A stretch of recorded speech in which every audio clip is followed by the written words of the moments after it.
Sciopero generale e bracciali state a lutto, si allarga il fronte dei sindaci anti-Tares, la tassa considerata iniqua dai primi cittadini, che così tra il veneziano e il trevigiano si sono alleati in una settantina addirittura.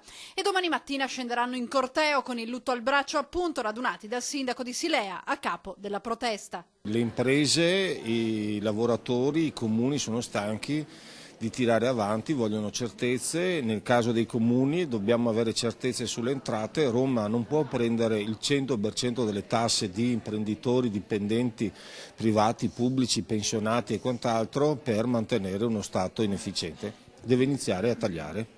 Una protesta che non accenna a diminuire nemmeno dopo lo slittamento deciso dal governo dell'applicazione della nuova tassa a dicembre e l'indicazione di tagliare laddove non c'è efficienza, dove ce n'è invece non si deve tagliare. Lo Stato non deve essere coercitivo, sindaci e imprenditori sono invitati ad astenersi dal lavoro nel momento della protesta e offrire solidarietà ai comuni e ai sindaci virtuosi.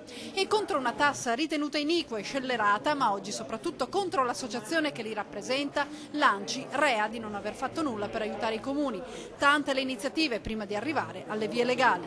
Noi vorremmo davvero fare un ricorso presso la Corte Costituzionale e lì andare vestiti da sindaci con la fascia per dimostrare alla Corte Costituzionale che c'è anche un altro Stato che non accetta più che lo Stato centrale continui in questa politica dissennata nei confronti della società.